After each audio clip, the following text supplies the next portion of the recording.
When people say Landman Season 2 confirms the biggest problem with Taylor Sheridan shows, they're not talking about bad acting or weak premises. Sheridan rarely misses on casting or atmosphere.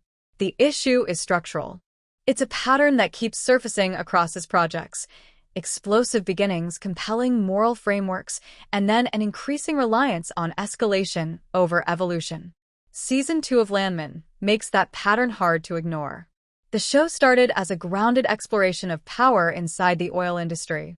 It felt procedural, tense, and morally complicated. Tommy wasn't invincible. Deals had consequences. Characters weren't delivering monologues about dominance.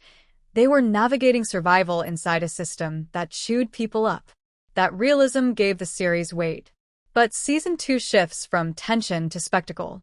The biggest recurring problem in Sheridan's shows is that once the world is established, the writing often stops letting the system challenge the central characters in meaningful ways. Instead, the characters begin to bend the system around themselves. In Landman, Tommy increasingly feels less like a man surviving chaos and more like a force of nature immune to it. Obstacles arise, but they don't linger. Threats feel temporary. The power dynamic flattens because the central figure rarely pays a lasting price. That's the core issue. Consequences lose their teeth. Sheridan's storytelling thrives on dominance, strong personalities imposing their will on hostile environments. It's compelling at first. But without vulnerability, dominance becomes predictable.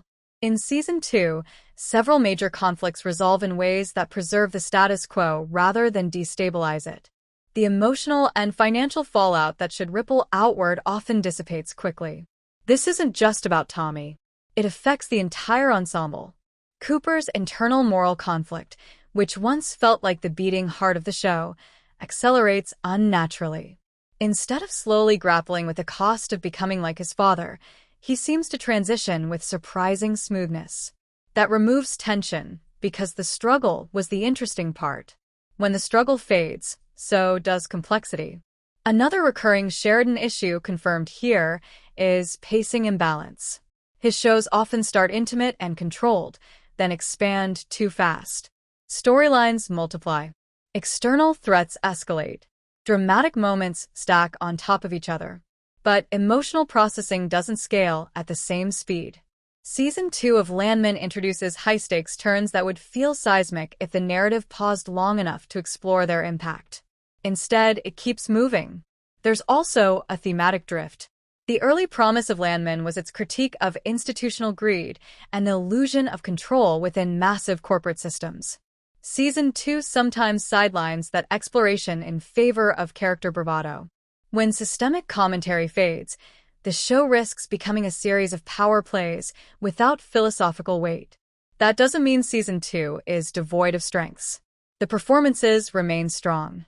The atmosphere is still immersive. There are moments of sharp dialogue that remind you why Sheridan's voice became so influential in the first place. But those strengths highlight the inconsistency rather than hide it. The biggest problem confirmed by Season 2 isn't ambition. It's sustainability. Sheridan builds worlds that feel volatile and dangerous, then gradually shields key characters from that volatility. Once the audience senses that protection, suspense weakens. If Landman wants to avoid the long-term decline some critics have pointed out in other Sheridan series, it has to restore fragility. It has to let victories cost something permanent. It has to allow power to destabilize the people who wield it. Because the most compelling version of Landman isn't about who wins. It's about what winning takes away.